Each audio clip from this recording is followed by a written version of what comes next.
Baseball is the greatest game in the world.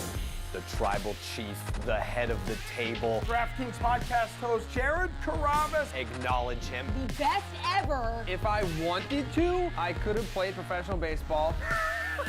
We're going to talk baseball. Wow. We're rubbing it in the faces of people who think that the sport's dead. We're here to show you that it's not. When people say, this is my life, no. Like this is my life. All right, bring it in, people, because we're putting the band back together. We're on a mission from God. Welcome to the Sweat Tuesday Takeover with Jared Carrabis, starring Jared Carrabis on Tuesdays, which is why it's the Tuesday Takeover. Steve Buchanan, you're part of the party. Jesse Cofield, you're here, and so am I. I'm Emerson Lancia. Yeah, on a mission from God. That's news to God. Anyway. It's like, well, I didn't plan this. What the heck? All right, so every Tuesday, the four of us, though, we're going to be here. We're going to be talking baseball and other stuff, all kinds of things. And we are very excited to have all of you watching with us. It's a very exciting format of a show. We're just kind of sitting here hanging out. We're going to start by breaking down some of the stuff going on in baseball. So the Rays. I mean, 13-0 start. Obviously, it's come to a close, that undefeated streak. But, like, how do we feel about this hot start, Jared? Like, is this team built for a real run here? Because when you look at, who they swept here, it's like, are any of those people really postseason contenders? Yeah, maybe besides just like the Red Sox, but like outside that. So we actually had this conversation on the podcast because I gave my entire panel the opportunity to change, because no one picked the Rays to win the division. I gave everyone the chance to change their pick to a different team, and everyone except for me jumped to the Rays. Really? I stayed with the Jays. Okay. Stayed with Toronto, and then you saw in Toronto they played each other, and the Jays, they may have looked like the better team. But I will say this, and I know that you're a pitching first guy, Steve. The Tampa Bay Rays have the pitching to get it done. Yep. I know that the Springs injury, that's not ideal. You're going to have him down for about 2 months, but it's almost like they have a lab where they can just create new pitchers that come in and they just dominate. They took a guy like Jeffrey Springs from the Red Sox, and then they're like, hey, you should throw a changeup. And he was like, yeah, I'll give it a shot. And then he becomes one of the most dominant pitchers in the league. So one guy goes down, another guy's going to step up. And that one guy is probably going to be Tyler Glasnow when he's healthy.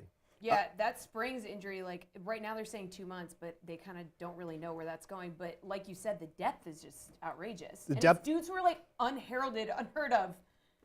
And that's exactly what's happened here too. Like Shane McClanahan has turned into one of the best pitchers in Major League Baseball. You probably hadn't even heard about him a couple of years ago. And then, like Jared just mentioned, we haven't even seen Tyler Glasnow pitch this season. He's arguably the most handsome and best pitcher on that Rays staff.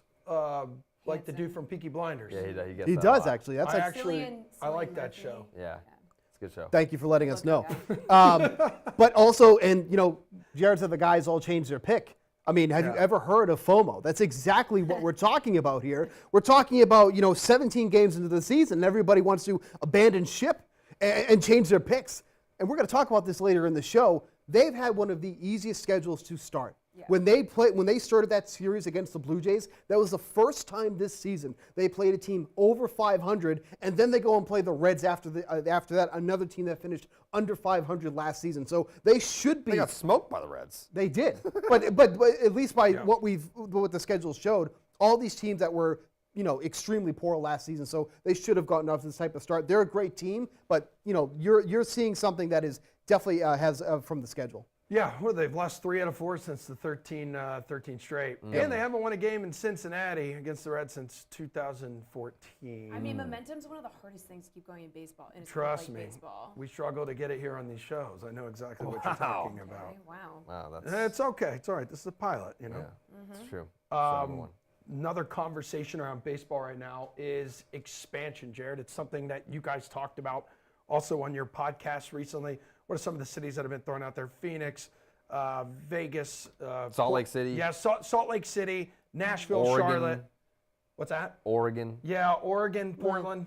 Yeah, that's right. We also wait, talked you about. had beef with Salt Lake City. What was your reason for not liking Salt Lake City? Or is it that you just don't want to expand? I lived out there for 3 years. It's a great baseball town. It really is. There? I lived there for 3 years. We've talked about this. He but you lived don't amongst listen. the Mormons, yes. he did. Why? Yeah, Why a did I live out job. there? Because of a job, bro. Oh, But that okay. was when Mike Trout was coming up through the minors. Was there with the Salt Lake Bees.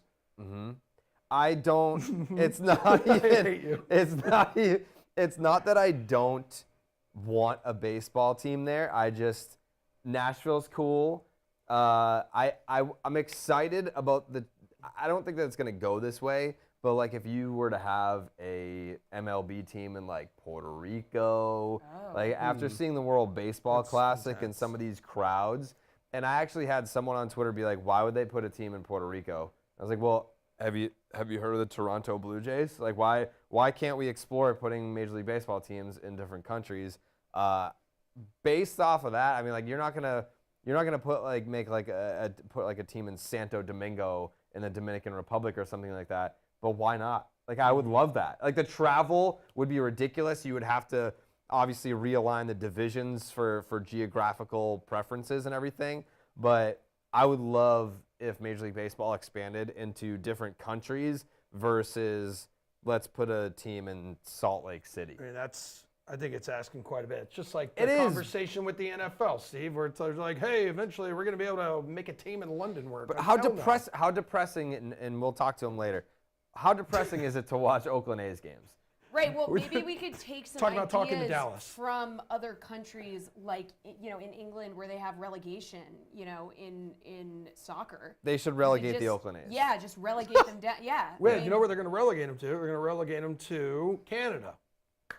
No. No. What? No. They're going to move the relegation- A's. no, We're it going to move doesn't the mean- A's out of no, it Oakland. doesn't mean You're that going to get they- back. You're going to have the Expos It again. doesn't mean that you No, move no, no, the don't team do that to to a the different people. place. Yeah, It means no. that the team plays in a lower The owner will division. spend money on them if Look, they actually want to be in a city. baseball needs to return to the wonderful people of Montreal.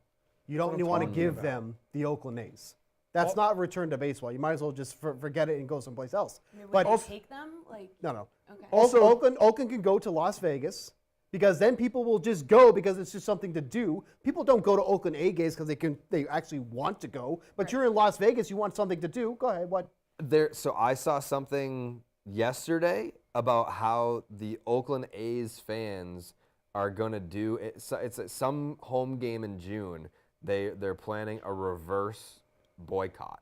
Okay, which is what? They all Which show up. they all go like to illustrate that it's not the fans. That's not how you do it, people in But that's what Oakland. they're saying is like it's not us. Like we're not the reason why like this organization is what it is. Like we're out here. Like everyone wants to talk about like fans' disinterest. They're not going to the games because the product is horrendous. Like the Oakland A's this year might have a chance to be the worst baseball team ever assembled in Major League Baseball history, which is really saying something. And I think the fans are just fed up with it, and it's unfortunate because I do think they are passionate. I've been there. They can get pretty feisty.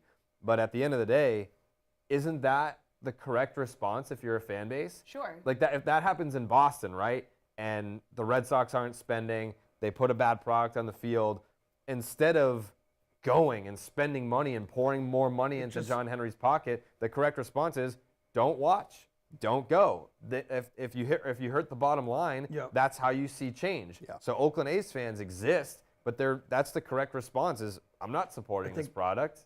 So now I they're think gonna I think that's tough when you bring Boston in the mix because there are fans here who have stopped watching at certain points. There are fans who have stopped going.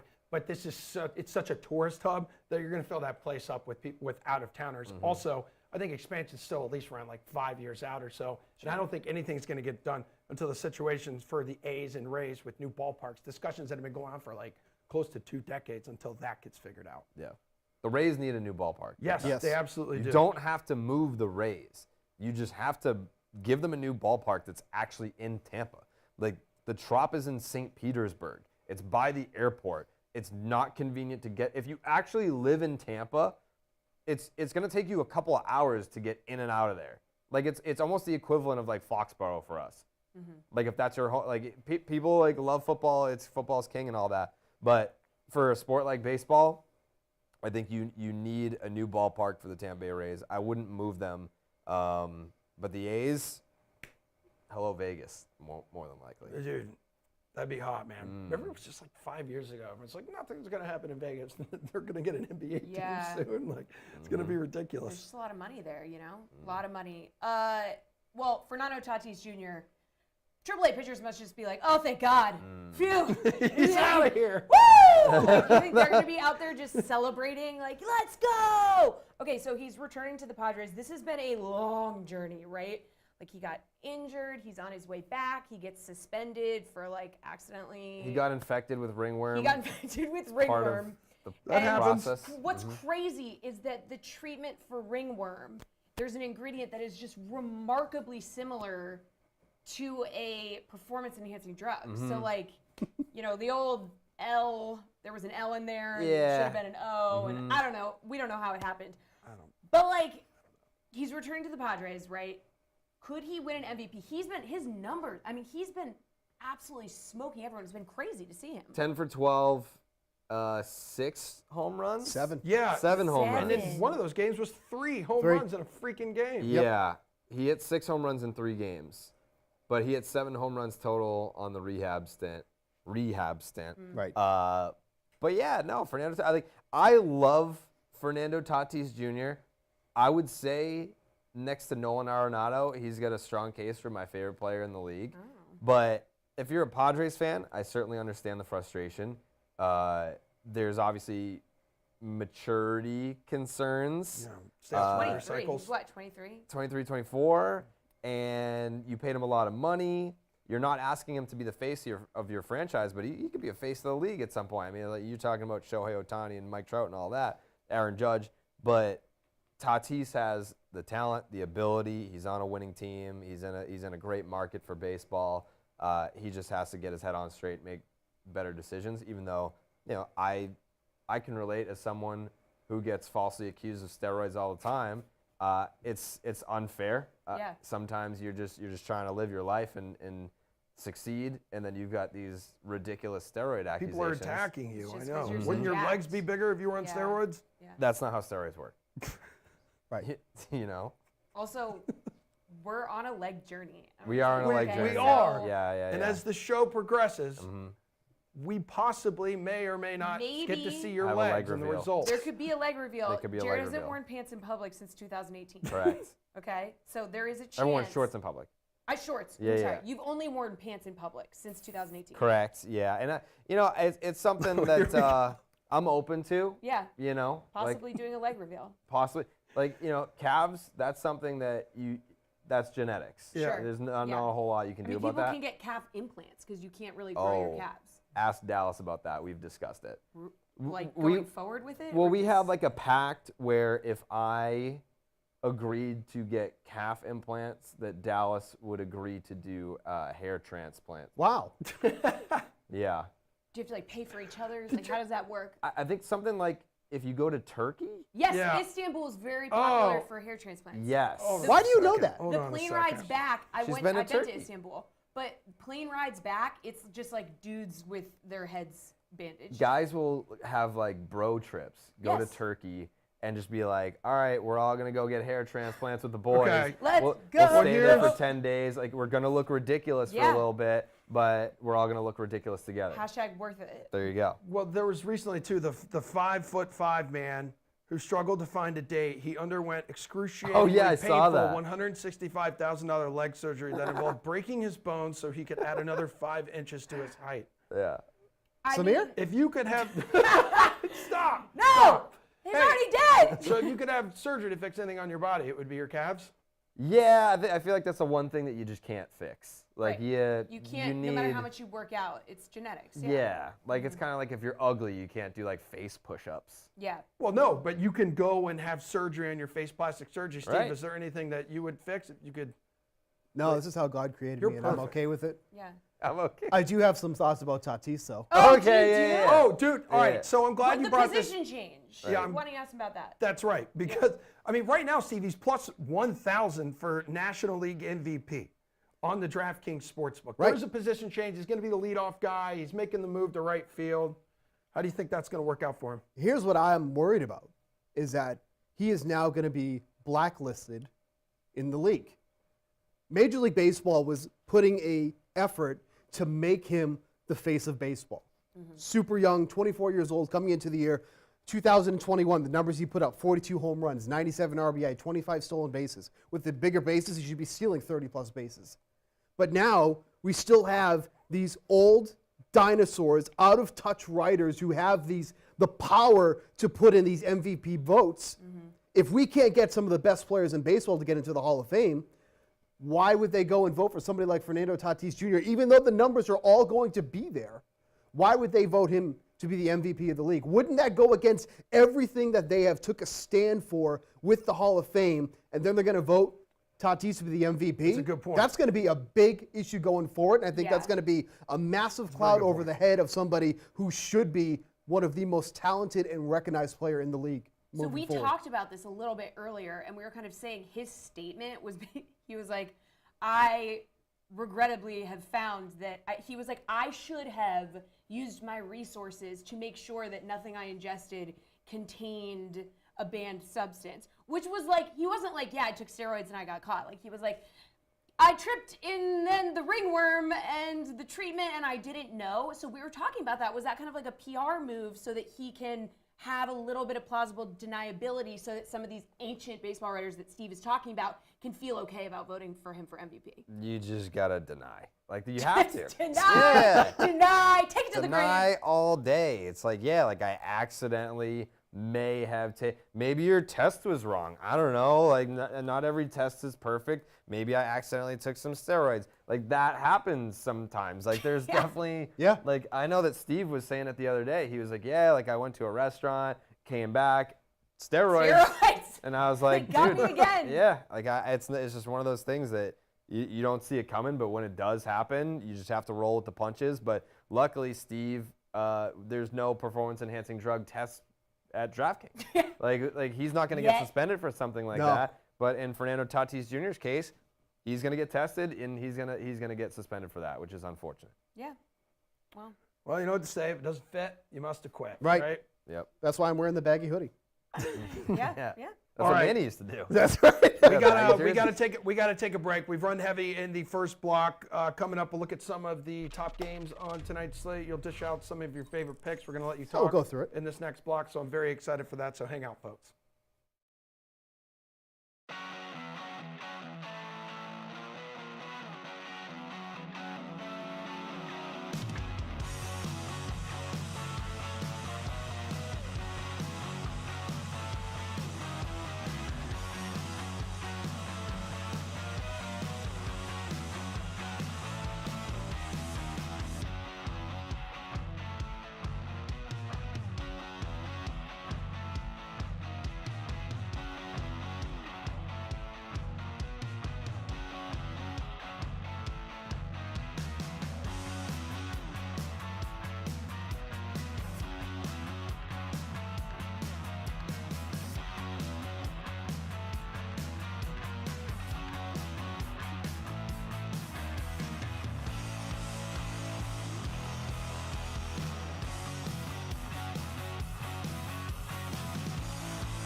All right, folks, we are back here on the Sweat Tuesday Takeover with Jared Carabas. A new thing we're doing here every Tuesday with Jared Carabas taking over the show. But right now, Steve, we need your help with tonight's slates. So from a sports book, what are you guys talking about?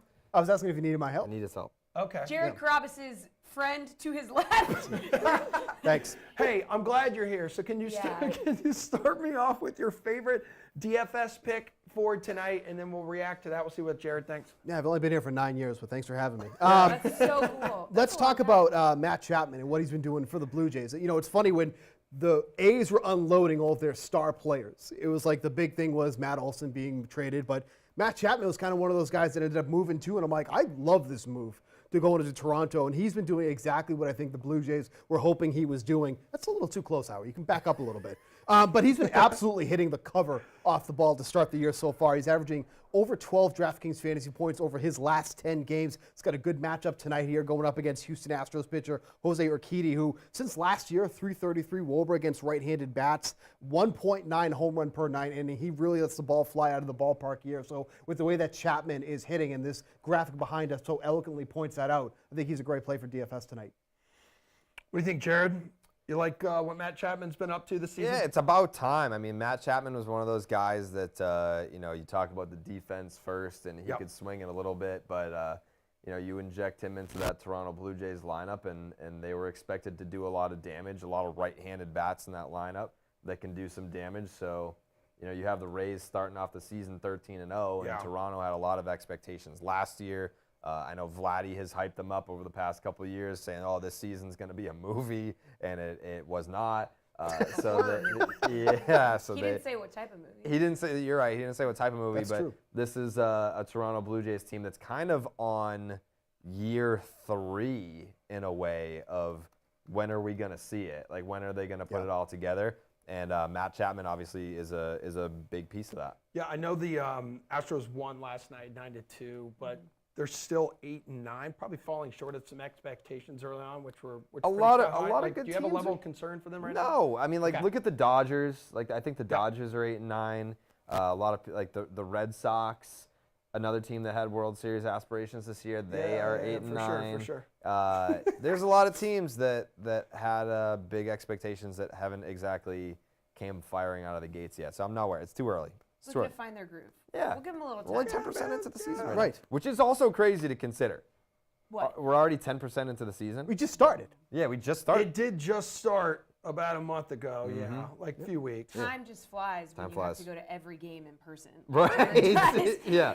And I brought Emerson. I brought Emerson. We never had an update about our Fenway date. Yeah, how was your Fenway excursion? How many hot dogs did you He consume kept complaining between the about two you of eating hot dogs. That's what I Yeah, got. what is that? Like, What do you mean? You're Because not I didn't- supposed I to didn't put raw anything in dog my- glizzies. that's You're not true. It is true. You gotta dude. stop You have calling to it put that. some kind of toppings on there. Now, You listen, gotta was I proud to put the vegetable ketchup that Fenway Oh, offers yeah. Isn't on it- my It's hot bad. dog? No, That's I why wasn't. Ketchup. But I I didn't- can't just put a dry glizzy. Stop In calling me. it that. Just careful. I can't. I cannot do it. You know what? And this is how. And we talked about this at the game that We night. did have this Remember- conversation. Remember the kid who refused to get back the home run ball? Yes. Who was it? Who hit the home run ball? Yoshida. Yeah, that's yeah. right.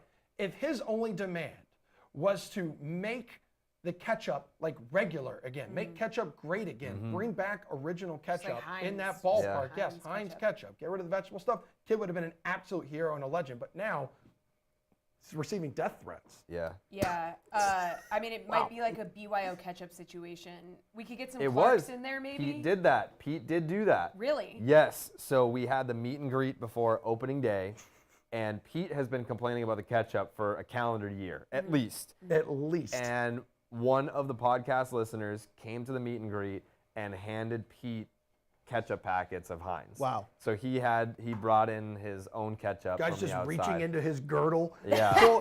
pulls out a No, packet of that's ketchup, definitely nice the and play. warm. That's definitely the play. Got to bring your own ketchup. Yeah, bring your own ketchup. Yeah.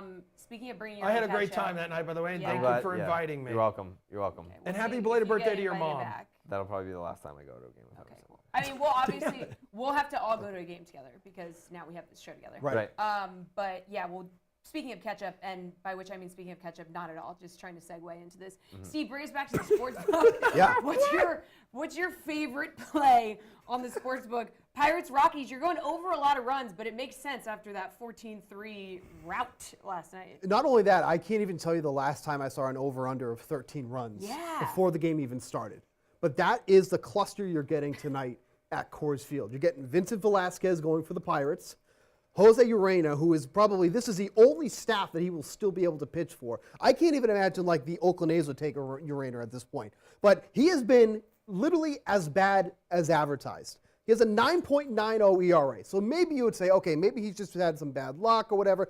His expected ERA is at 9.49. So he's literally been as bad as advertised. Then on top of all of that, Coors Field is a great hitter's park to begin with. Then you have winds blowing out to left field tonight at 20 miles per hour. I mean, this is literally a massive hitter's environment, and that's why this total is so inflated. But you look at the numbers for Urena, more walks and strikeouts this season, 8 walks to 7 strikeouts, 5 home runs allowed, and this is over 10 innings pitched. Like, it's been absolutely atrocious for him. So give me over 13 runs tonight, which should be an absolute banger, because the Pirates, talk about teams that have gotten off to a hot start, Pirates have been one of those teams. Yeah, it's the Pirates year. Also on the topic of the Colorado Rockies, shout out to Chris Bryant. Just hit his first home run at Coors Field since signing with the Rockies 2 years ago. Pretty impressive. Talk about a slow burn. Yeah. Oh, it was worth it. It was a bomb. Just a little bit of time. Bukes, what do you have in terms of like notable trends so far? We just mentioned how, what are we, about like 10% like into the season? Yeah. So up to this point, what do you got? Underdogs have been getting absolutely crushed so far this season. They're only winning about 37% of the time so far this year. And granted, this is only about a 3-week sample that we have to go off of, but we're already seeing like favorites in mid-April of like minus 220, minus 240. Like the schedule just feels like it was so lopsided to start the year. And this is obviously going back to that Rays thing with how they didn't play a team over 500 until they played the Rays. But there have just been so many teams that have been able to beat up on these other teams like the like the Tigers or like the Reds or whatever. And so underdogs just have not been getting it going at all so far this year. So this isn't something that's going to continue. You're going to see this level off at some point, but only 37.6% winning percentage for underdogs so far. It's been pretty notable. So don't ride with the dogs. Yeah, no dogs, especially without ketchup. Right. Oh. Right, That's a Emerson? great segue. For sure. Or like my dogs on my socks today. There they The are. dogs do be barking. Oh, they yes, do they be do. barking. All right, guys, we got to take another quick break here. But we do have a special guest joining us Oh my God. next. Near and dear to Jared's heart. Yeah, so we'll talk to him when we come back. Can't wait. Who is it? No, you got to stay tuned to find out. Oh, okay. It's a You do this for a surprise. living?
All right, back here on the Sweat Tuesday Takeover with Jared Carabas. That is you. I am Emerson Latzia, and now we are bringing in a good friend of yours, friend of mine, Dallas Braden, who is joining us from where? Where are you?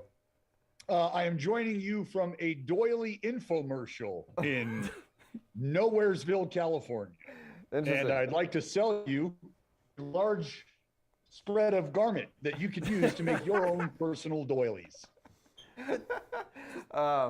Dallas, obviously we talk a lot about the green and gold, the Oakland A's. Last night, another tough one. Another tough one for the A's. They gave up 20 hits in this one.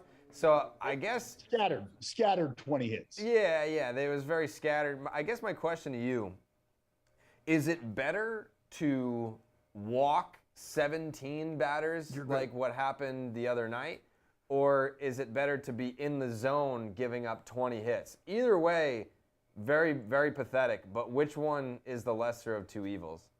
Pathetic, definitely a strong word. I don't know that I would deploy pathetic. I would say it's a heck of a lot better to be around the strike zone because that means we're competing, right? Mm-hmm. That means we have a chance to let the hitters who, I've said it before and I'll say it again, are really, really dumb, frankly.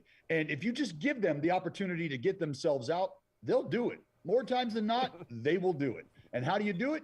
You give them pitches that they can swing at. Yeah. Because if you aren't around the zone, these guys, even as dumb as they are, they're really, really good at what they do. They are really good at what they do. And they'll start eliminating certain pitches and waiting on whatever it is you can throw for a strike. And when you decide to throw for a strike, they're going to hammer it. So I'm a big fan of, hey, let's throw strikes and let's let the chips fall where they may. So you better be ready to back up third, or you better be ready to get high fives, because if you're throwing strikes, one of those two things is going to happen. You're going to work through a lineup, or you're going to get crushed quickly, but it's going to be throwing strikes, and I'm always here for that. Because one of the worst parts about that 17-walk game had to be the fact that it was 3.5 hours long. The new average length of a Major League Baseball game right now, Dallas, is just over 2.5 hours. As a broadcaster, how are you enjoying the new rules right now and the impact it's having on the game?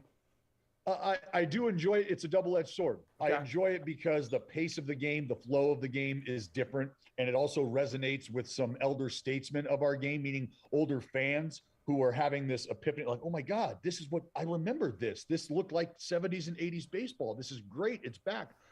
I also, from a broadcast perspective, understand that there are some intricacies to the broadcast that fans appreciate. And it's the quote unquote downtime that has been thrown around that allows for story time, or it allows for contextual analysis. So I can give you a number and then we have to move on to the next pitch. Sometimes fans are left going, well, how does that really fit into the context here? All I have is a number, a swing rate. What does that mean? Whereas before I was able to give you who the top 5 leaderboard was on swing rate and how it compares to what I'm telling you. Now those moments are fleeting. They're few and far in between. So you've got to be minding your P's and Q's to get in, get out, and let the game breathe. How do you solve the quicker game concession crisis here? Well, it appears that some folks have already figured out a way to do that, right? We just extend it. Yes. We're not cutting sales of anything off. We're just going to extend it. And I mean, look, there could be some moral hurdles that you run into when making a decision like that. But I think ultimately what you're going to see is front offices or marketing departments, PR departments, get very creative in ways that, I don't know, maybe we open up the gates a little sooner, and maybe we have some things to do in and around the ballpark that can incite fans to come and show up earlier. Maybe we're able to turn some things over economically, and now we're not taking that big hit that we feel like we're taking as a franchise when it comes to the gate opening and concessions and having that truncated period of time where we were making money and now we're not. I don't think organizations are a big fan of that. So I don't have any fear that they're not going to be able to figure something out in the interim so that they can balance this out, because nobody likes being in the red. We all like to be in the black, right? Especially MLB organizations. Yeah. Earlier, before we had you on, Dallas, I heard something about a reverse boycott that Oakland A's fans are doing at some game in June, where to show that, hey, we're not the problem, and that we actually do love this team, that they were picking one game in June to just go and absolutely sell out. Do you think that this could actually happen? And if they do it, what will be the ripple effect of that in terms of how the media sees it and how the organization sees it behind closed doors? As far as the media is concerned, Jared, they are going to see what they want to see, and they're going to see it how they want to see it. They have the power of the pen, regardless of what reality might be. That's the power of the pen, is you get to quite literally draw up your own reality. And it's not to say that there isn't fair and biased assessments going on and fair and biased criticisms, because I do believe that exists. And it's important, especially in conversations that we're having surrounding Major League Baseball and specifically the Oakland Athletics organization. But to the question, the fan base is a rabid one, which is why I stand by them. And I understand who they are as fans. I understand what they've gone through as fans and as a community. So when I hear about something like this, and I'm obviously made aware of something like this, I get excited, because I get excited to see the fans continuing to band together and continuing to be vocal about something that they care so much about. Because it'd be really easy, I think, for a lot of fans to kind of pack it up and take it on the chin and decide that they're going to go to a ball game here or there. Maybe they won't, and then just kind of let it go. And that's not what's happening. That is not how Oakland, that is not how the Oakland community operates. It's just not. That's not how these fans operate. So I think it'll be a good showing in terms of a specific number. If I'm being honest, this may have had a little more impact. It may have been a more magnitude maybe 10 years ago. I don't know. I know emotions are running very high right now, and understandably so on both ends. So I'd be lying if I told you that the ownership wouldn't be excited about a sellout, because I'm pretty sure they would be. And I'd be lying to you if I told you that fans weren't kind of frothing at the mouth to really show everybody locally, as well as on a bigger scale, just how much they love their team and just what kind of fans they really are. And sometimes the narrative that is pushed out nationally doesn't necessarily fit the story that's occurring close to home. All right, well, a big story right now. We got time for one more question. I think we got to go with what's been cooking on Twitter. And right now, Jays pitcher Anthony Bass, he's mad at a certain airline for making his wife, his pregnant wife, pick up popcorn that his two kids on this flight scattered around their seats. So what is the, I'm not quite sure if you've seen this or not, but we'll just keep it simple for you. He looks like he hasn't seen the story. We literally talked about this on the podcast. His reaction, I was like, damn, do I have to give him a background on this damn story right now? Yeah. Jay, I'm going to make it simple for you, Dallas. What's the rudest, grossest thing you've ever seen on one of your team flights? Ooh, on one of my team flights? Yeah, let's just do that. We'll keep it to you and your career. It wasn't a team flight. It was a team bus ride. Okay, and, same thing. Well, if this is a family show, let's just say that there was some self-care going on in a very public environment that can make things extremely, extremely awkward for people who don't want to share in self-care moments. If you're picking up what I'm putting down. Yeah. All right, so you were clearly coming off a rare victory then. I was not coming off of anything. I was just kind of hanging out, and I was trying to stay out of trying to stay out of the line of fire, really. Yep. Don't go to the back of the bus. Things back there. There's a lot more going on than just the engine rattling. I did not know Reese McGuire played for the A's. Stop that. All right, Dallas, you're done. Go enjoy selling fabrics. You're doing what? I did just real quick, Emerson. I did see a question here, and I couldn't get out of here with giving you this answer. I saw a question. What is something that folks don't know about Jared Carrabis that they should know? And I wanted to let you know there's a lot of talk about he was the one on the bus. Stature and build and look. And Jared catches a lot of grief about his height, and I want to put that to bed. He's not 5'8". He's 5'7". Guys, it was great. I appreciate the time. Thanks for having me. We'll see you guys soon. All right, thanks, dude. Hey, you could do the leg surgery for just $165,000. I'm only doing it if he gets hair plugs. All right, we get, yeah, baby, let the flow. Let the flow flow. Look at that lettuce. All right, we got to take a break because we're going to revisit some of your conversation with Big Papi coming up.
Welcome back to the Sweat Tuesday Takeover with Jared Kravis, Jesse Emerson, and Steve here as well. Something that's just like fresh on the minds of everyone in pop culture right now. Dolphin people. Yeah. I don't know what the hell this is about. I don't either, but fake it till you make it. Obviously, dolphin people are extremely important. I'm guessing this is not a mermaid? No. Okay, explain. So, I mean, I wish I had more information. I'm not a believer in dolphin people. This is, so the more that you get to know me, the more I'm going to use, I guess, wrestling references. Great. Which Steve speaks my language. Yeah. So Dallas is on Baseball is Dead. That's my MLB podcast. Tyler is on my Red Sox podcast, Name Redacted. And so it's kind of like having two split characters. Like who I am on Name Redacted. There, thank you. Who I am on Name Redacted is not always who I am on Baseball is Dead. Is that right? So Tyler is my co-host on Name Redacted, and he just goes into this full-blown conversation about dolphin people and is very passionate about their existence. And Coley, this is like the meme where there's all like the sticky notes. Yeah. Try and follow this. So Coley used to be on my old podcast, Section 10. Remember that? Yep. Yeah. So he joined us on the latter end of this, and Coley believes in dolphin people as well and thinks that they're a higher form of intelligence and that dolphins' brains work at a higher frequency than humans. So eventually we're going to be taken over by the dolphin people, to which I said, we're almost at a point now where AI, artificial intelligence, that is going to be the downfall of human, Civilization, yes, not the dolphin people. I think AI is going to overtake the dolphin people. So, I'm sorry. Dolphin people, there is a belief That they are out there. that they are out there living in our oceans. Yes. In a It's like- Atlantis place under the ocean. Yeah, I mean, I want to say, I don't have the exact number in front of me, but it's a very, very high percentage of the ocean that has never been Undiscovered. explored. These Correct. are mermaids. Yeah. These are mermen. No. It's so I'm trying to get in my mind. Is this a human with like a dolphin body, or is it a dolphin head with a human body? Because we need a visual. I agree. We need a visual. I don't have one today. I did Alright. not come prepared with a dolphin. I Googled person. dolphin people, and Yeah. there are some not safe for work photos. I cannot share with you what I was trying to looking find at. a good one myself. Okay, Yeah. so homework. So you're is probably to looking the same get one I an am, Steve. accurate rendering hot. of a dolphin person. We should get an interview with a dolphin person next week. Yes. If we could get one of them on the show, we could prove that they exist. We could Absolutely. see what they're up to. And we could probably relieve a lot of tension with people that are like, oh my God, like, are these people really going to take over the human race? And it's like, well, what if they're non-combative? We Right. don't know. They Dolphins could come in peace. seem pretty friendly. Yeah, we could be that buffer. Dolphins that are they actually need. very aggressive, aren't they? No, they're very nice. I've been to a dolphin rehab center down in just outside Key West. They're super kind, and they're grateful for the opportunity to be rehabbed. I think I'm serious. I think like in the ocean they'll like kill sharks for fun. Well, Yeah, they're but don't very they, smart. Don't they like hump humans? They can, yes. That's I one of the pictures that I believe- found. Yeah. I Yeah, believe yeah. that there has been some dolphin on human crime of Yes. that Oh, nature. yes. Okay, here, maybe like that- this. Look at this one. Yeah, they just. Yep. Yeah, Yeah. don't Oh, show that to the yeah. screen. No. That happens. Yeah, but Okay. maybe, I think we need to learn a little more about the I dolphin just want to know people. what their intentions are. I agree. Well, If they exist at all. And I can't. I guess I'm like dolphin people agnostic. I don't know. Okay, yes. I'm not gonna say they don't exist. I just don't know. hey, listen, if there are any dolphin people watching now and any dolphin people who have a Twitter account, Slide reach into out to Jared's Jared DMs. Carabas. Yeah, let me know. Yeah. Your face, your beautiful mammal Dolphin face, Yeah. could be on this screen behind us next week, answering some hard-hitting questions. It's also ignorant to expect that they speak English, though. Yeah. Okay. We could get. Is that like? Yeah, okay. like they We'll work dolphin on people that. probably have. That is pretty close, their own Jesse. dialect. That is pretty Play close. Some sounds. Mm-hmm. We'll figure it out. Before we move on to part of your interview with David Ortiz, I do want Good to get segue. Yeah. this Yeah. Clark Series MVP for Angels Red Sox. Who is it, and is it Who a do you dolphin think it person? was? MVP for the series? Yes. Oh, it's got to be Shohei, without a doubt. Shohei? Yeah. In a series that he lost? Yeah, to have to endure all those elements, all the people that were trying to see him, and was still able But to doesn't go out the there. Clark's catch-up MVP have to be? I love your mindset. It has to be a series that the Red Sox won. Yes. We've yet to give It to not a Red Sox player. But I mean, to Steve's point, Shohei was the focus of the entire series, even though he only pitched in one game. He played in every game, and the crowds outside of Afterwards Fenway was epic, waiting dude. for him. I compared him to Paul McCartney in the 60s. Yeah. Wow. Like, you had people chasing him down the street. Like, he was. The Angels, granted, are not the Beatles. They are not the Beatles. that's- No, so this We're is not They're there Ringo. to see Ringo, John, and George. We're just there to see like Paul. when Paul broke It's off, like right? wings. Yeah. Yeah. Yeah. The Angels are like wings, which is basically just Paul. Who was your MVP? It's Rafael Devers. Okay. Yeah. I think he Wait, had like wasn't a he your first MVP, Clark's catch-up MVP of the season too? Adam Duvall Okay. was the Clark's Ketchup Series MVP against Baltimore, and then Rafael Devers was the Series MVP against the Tigers, and now he was the Series MVP here. He only had 4 hits, but he did have 2 homers. He had the most total bases. He had the most runs driven in. He had a .688 slug, which led the Red Sox for the series, and he played in all 4 games. So that matters. Yu Chang tied Devers with 4 RBI, and he single-handedly won a game. So yeah, we debated it for quite some time. Like, it was not a slam Cut and dunk dry, yeah. decision, but Devers was rewarded for great defense, consistency, etc. I actually have a note on Yu Chang. Please. We should say his name like 2 Chainz says in his raps. Yu Like it has to be Chang? Yu Chang. Like it has to be that. So how do you get that out over text though? All Voice caps. note. All caps. I don't think I've ever thrown a Yu Chang tweet out there that wasn't all caps. I get pretty excited for Yu Chang. But Yeah, I you think definitely his do. name fits perfectly with 2 Chainz. I agree. Yeah, it does. I agree. It has to become a thing. Okay. And I'm here to make it happen. All right, Please. well, we Please can do. do that. We can definitely make that a thing. Jared had David Ortiz on the pod last week. We talked about this My a little friend bit David. earlier. You can just call him David. David. Yeah, just yeah, David. just David. Yeah. Big D. David, just Big D. David. Yeah, okay. 2 Dominicans. So he had a lot to say about like the future of baseball, where the stars are going to be coming from, Yeah. and why he thinks he would actually be a better hitter in today's era. Take a Oh. look. All right, we're here with my brother from another mother, David Ortiz, fellow Dominican who this is Pete, by the way. I know you guys have P, met. what's up, man? How are you? You gotta leave large, man. Listen, that's my one thing that I can't do. That's true. It's coming, bro. This is a little guy. Keep on hanging out with me.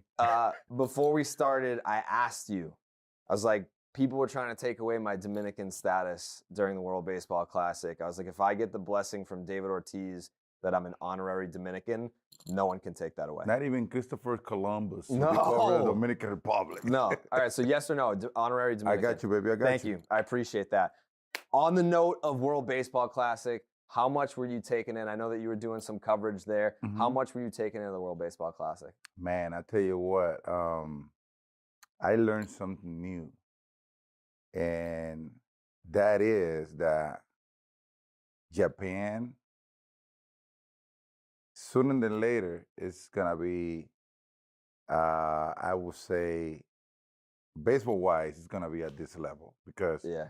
what I saw coming from Japan, I mean, just think about it. The best player on earth right now, I said right now, what is he from?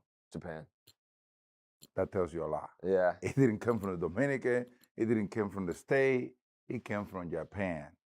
And there's a reason why you saw Japan beating the U.S. They are getting it. hmm Let me tell you, we had the best baseball on earth, and those guys they came in and competed against us and show us what they are capable of. So look out for what is coming from Japan in the next 5-10 years. We talked about this when I went down to your house. We did the 2-hour interview, and I brought this home run up. You hit a home run at the Tokyo Dome that was like 600 feet, and everyone watches that replay. But what people don't know was that was maybe less than a week after you guys won the World Series in 2004. So you win the World Series in 2004. They put you on a plane to Japan. You go play against like the Japanese All-Star team, and then you hit a baseball that essentially like went through the roof in the Tokyo Dome. Like, what would you? How big of a gap between the talent in Japan then, which obviously didn't seem very good, and to right now? Like, how big of a difference do you think it is? Well, to be honest, pitcher-wise, there is way more velocity now than what it used to be. back then. Back then, pitchers were more of a trying to keep you off of balance, searching pitches, but I didn't really saw consistently 94, 95 back then coming from over there. Now, you see guys, I saw this guy named Rocky Sasaki. Yeah, he throws 102. 102 miles an hour, dude. Yeah. And then you go from there to Ohtani, and their bullpen was 97 plus. So that impressed me a lot. Yeah, it's completely different now. Yeah, and more velocity. More velocity, and this is something that I say. I probably can say that I might hit better in this era than my era because you would hit better now than you did then. Oh yeah. That's why you say that. Why? Because more velocity, less location. Yeah, that's true. And I used to hunt the guys that have issues locating their pitches. And I was a fastball hitter, so do your math. and they would ban the shift. Oh, that's right. Yeah. I forgot. yeah. But I'm not saying that pitchers nowadays are worse than because I played the other day. I mean, I didn't play 20 years ago. You know what I'm saying? Like this era of pitcher today, it was the era that was walking in my last 5 years playing until now. Like my last 5 years playing, the guy was throwing 100 already. You know what I'm saying? But I figured that they have issues locating their pitches. More likely. More than the guy that was 93, 94, you know, their focus was, their go-go location was I don't know if you can look at it in numbers. I mean, time-wise. But I would say the guys, I mean, when you face a Ryan Holiday, he was 95 up to probably 97 on his good day. But the way he's located his pitches, he's done. Mike Mussina, you know, Roger Clemens, those guys, it was different. It was more location than, because they know that he letting pitches on the play they were gonna have issues. So this interview with David kind of begs the question, like, if you take a hitter from the past and you put him up against a current pitcher, what happens? Like, which matchup would you want to see? Ooh, I would love to see David Ortiz versus a guy like Jacob deGrom. Just power versus power. I think it would have to be more than one at bat. Like, I think if you had David face deGrom 10 times, like, how many times does deGrom sit him down? How many does Poppy hit a bomb? I mean, you know, you're throwing 100-mile-an-hour fastballs to a guy that did really well against fastballs, but deGrom has one of the best arsenals in the game. I think, you know, greatness versus greatness, like all-time great versus all-time great, like that's what fans would want to see. But yeah, no, that's got to be the marquee matchup, at least for me personally. Steve, what do you think? Manny Ramirez Ooh. Yeah. versus Garrett Cole. Ooh. So Ramirez can park one onto the pike. Plain and simple. I like Garrett Cole. He's a Springer Spaniel guy I don't care. because he said it on social media recently. I don't care what he does off the field. I care what he does on You the field. follow Garrett Cole on social media? No. I just had people send it to me because I know I'm a Springer guy. He's Okay. like the most active dog person. What do you got? Right. All right, I we'll know. I would just love to take like just like Babe Ruth, dead or alive, right? Babe Ruth, who played against like plumbers and stuff, and just put him out there against like Aroldis Chapman or something. Guy who's like the fastest pitch in baseball. Yeah, Just- I was going Babe Ruth against Shohei. Give me the Just to Shohei of the see- 20s against the yeah. Babe Ruth of the 2020s. This dude Yeah. who literally played against plumbers. No. So, all right, I guys, that's knew the you'd show. love it. The Tuesday Takeover with Jared Carabas. We'll be back next Tuesday, like the name suggests. See ya.